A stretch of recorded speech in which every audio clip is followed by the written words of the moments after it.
चलो बेटा, अब इसमें कौन सा क्वेश्चन देख लिया था अपन लोगों ने?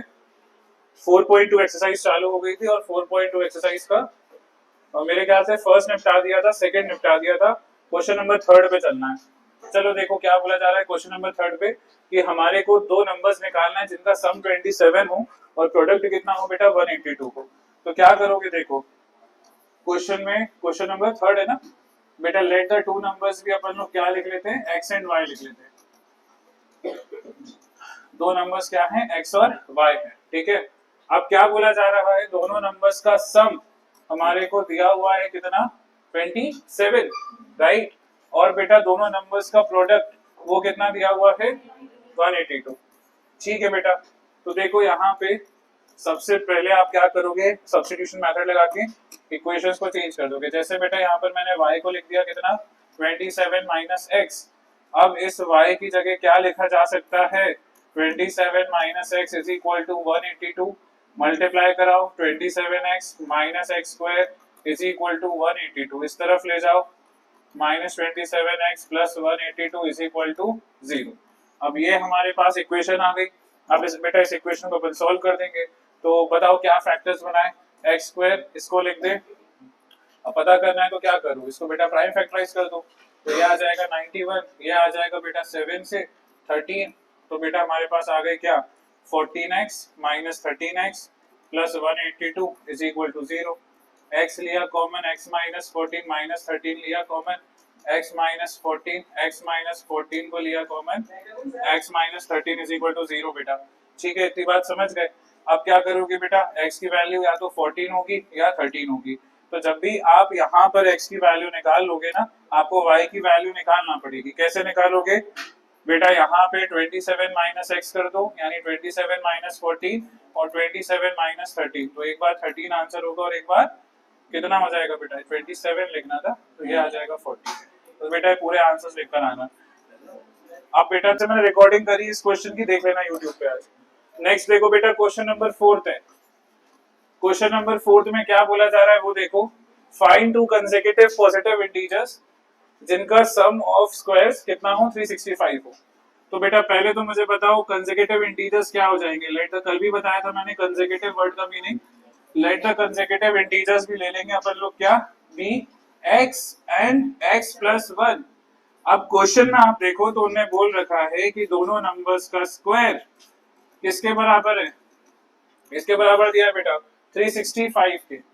अब बेटा यहाँ पर a प्लस बी का होल स्क्वायर की आइडेंटिटी लगा देना, ये आ जाएगा x square plus 1 plus 2x is equal to कितना, 365। X square plus x square 2x square plus 2x अपनी जगह पे, 365 को इधर शिफ्ट कराया तो माइनस 365 प्लस 1 हुआ माइनस 364 इज इक्वल टू 0। बेटा यहाँ से 2 कॉमन ले लिया तो x square plus x minus 182 is equal to 0।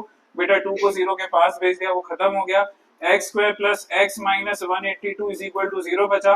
अपन एक बात जानते हैं कि अभी अपन लोग पिछले वाले क्वेश्चन में सेम इक्वेशन को फैक्टराइज करके लेकर आए थे। तो हमारे पास जो फैक्टर्स बचेंगे वो हो जाएंगे 14x minus 13x minus 182 is equal to 0। बेटा यहाँ से x कॉमन तो x प्लस 14 माइनस 13 कॉमन तो x प्लस 14।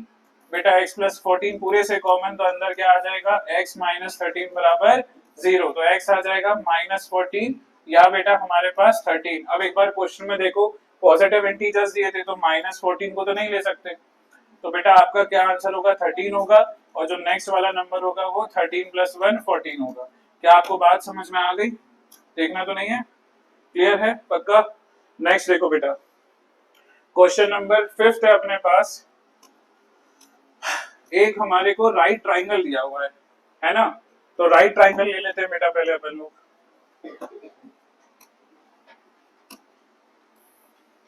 बेटा तो देखो बेटा सबसे पहले आपको पता है जो लॉन्गेस्ट साइड होती है वो क्या होती है, हाइपोटेन्यूस होती है बेटा राइट ट्राइंगल में। तो ये दी हुई है बेटा कितने की, 13 सेंटीमीटर की। और क्या बोला जा रहा है, एल्टीट्यूड मतलब हाइट मतलब परपेंडिकुलर, वो 7 सेंटीमीटर लेस देन है बेस से। तो बेटा क्योंकि एल्टीट्यूड बेस पर डिपेंड कर रही है तो बेस को अपन लोग ले लेते हैं x। तो एल्टीट्यूड कितनी आ जाएगी बेटा, x माइनस 7, ठीक है बेटा, लेस देन इट्स बेस था। अब क्या करोगे बच्चे ये बताओ, अब कुछ नहीं करना, अपन को लगाना है सिंपल सा बाय पाइथागोरस थ्योरम। अब पाइथागोरस थ्योरम क्या करता है बेटा बताओ? हाइपोटेन्यूज का square is equal to perpendicular का स्क्वायर प्लस बेस का स्क्वायर। तो 13 का स्क्वायर परपेंडिकुलर की जगह x माइनस 7 का स्क्वायर और बेस की जगह x स्क्वायर, तो ये आ गया 169। यहाँ a माइनस b का होल स्क्वायर लग जाएगा, तो x square plus 49 minus 14x plus x square. बेटा अब सबको एक तरफ शिफ्ट कर लो, तो मैं 2x स्क्वायर रख लेता हूँ, माइनस 14x रख लेता हूँ और 169 को इधर ले आता हूँ। तो वो कितना हो जाएगा बेटा? माइनस 169 प्लस 49 कितना हो जाएगा? माइनस 120, है ना बेटा? 2 कॉमन ले लिया तो ये आ जाएगा x square minus 7x minus 60 is equal to 0। बेटा 2 को 0 के पास भेज दिया, तो जो आपको स्प्लिटिंग करना है वो बेटा किसकी करना है? इसकी करना है, x square minus 7x minus 60 की। अब देखो बेटा यहाँ पर क्या कर सकता हूँ, एक्स स्क्वायर की जगह एक्स स्क्वायर, फैक्टर बनेगा minus 12x plus 5x minus 60 बराबर 0। x कॉमन ले लो, x माइनस 12, 5 कॉमन ले लो, x minus 12, x minus 12 common ले लो, x plus 5 is equal to 0। तो x आ तो 12 होगा या माइनस 5 होगा। अब बेटा ये जो x है ये तो लेंथ है, अब लेंथ कभी नेगेटिव होती है क्या? नहीं होती बेटा, तो इसको छोड़ देना, इसको ले लेना बेटा। तो आपका जो बेस है वो कितने का आ गया? 12 सेंटीमीटर का। और बेटा जो आपका परपेंडिकुलर यानी एल्टीट्यूड है वो कितना हो जाएगा बेटा? 12 माइनस 7, 5 सेंटीमीटर। क्वेश्चन नंबर 6 देखो, एक कॉटेज इंडस्ट्री है, certain number of poultry articles बनाती है बेटा, ठीक है। अब देखा गया किसी पर्टिकुलर डे पे जो कॉस्ट ऑफ प्रोडक्शन है हर एक आर्टिकल को बनाने की, वो 3 more than twice the number of article produced on that day है। यानी बेटा दो चीजें हमारे लिए इंपॉर्टेंट हो गई, एक कॉस्ट ऑफ प्रोडक्शन और बेटा उसकी डिपेंडेंसी है किस पे? नंबर ऑफ आर्टिकल्स पे। कॉस्ट ऑफ प्रोडक्शन बोला जा रहा है कि वो काय पे डिपेंडेंट है? नंबर ऑफ आर्टिकल्स पे जो आपने प्रोड्यूस करे। अब बेटा एक दिन ऐसा आया जब देखा गया टोटल कॉस्ट ऑफ प्रोडक्शन आ रही है 90, ठीक है। तो हमसे बोला जा रहा है नंबर ऑफ आर्टिकल प्रोड्यूस्ड और कॉस्ट ऑफ ईच आर्टिकल निकालना है। पहले मैं आपको एक चीज समझा देता हूँ बेटा, मान लो चिंगम देख रहे अपन ने बाबा चिप्स निकाले, ठीक है। अब सुनना, बाबा चिप्स है बेटा, अब सुनो मेरी बात, ये तो मेरे पास क्या हो गया, मैं मान लेता हूं कि मेरे पास इसकी कॉस्ट है x। अब मैंने बोला ये जो x कॉस्ट है ना, ये कैसे निकल रही है कि मैं 10 चिप्स को मैन्युफैक्चर करता हूं तो बेटा उसका दुगना एक चिप्स की कॉस्ट है। सुनना, जैसे सुनना, एक अपन लोग चिप्स मैन्युफैक्चरिंग कर रहे हैं, अपने को उसकी कॉस्ट मैंने नहीं बताई आपको, लेकिन मैंने क्या बोला, जितने में एक दिन में चिप्स बनाता हूँ उसका दुगना इसकी प्राइस है। एक चिप्स मैन्युफैक्चर कर रहा हूँ, क्या कह रहा हूं मैं कि बेटा इसकी प्राइस मैंने नहीं बताई आपको कितनी प्राइस है। तो आप मुझसे पूछोगे सर ये चिप्स खरीदने तो हम कितने पैसे दें आपको, तो मैं बोलूंगा आज जितने चिप्स मैं बनाए उसके दुगने पैसे तुम दोगे। तो अगर मान लो मैंने 10 चिप्स बनाए तो मुझे कितने रुपए में एक पैकेट खरीदोगे? 20 रुपए में 2 into 10 करके। यही क्वेश्चन है, ठीक है। जो अपन ने चिप्स लिया है ना बेटा, वो क्या है, जो चिप्स की कॉस्ट है वो कॉस्ट ऑफ प्रोडक्शन बोली है, और जितने मैंने चिप्स बनाए थे बेटा उसे क्या बोला है अपन ने? उसे बोला है नंबर ऑफ आर्टिकल्स। समझ गए ना? कोई दिक्कत तो नहीं है? अपन एक चिप्स बना रहे हैं, पोल्ट्री आर्टिकल छोड़ो, एक चिप्स बना रहे हैं बेटा, और चिप्स के लिए अपन लोग क्या बोल रहे हैं कि जो चिप्स की कॉस्ट है वो कितनी है?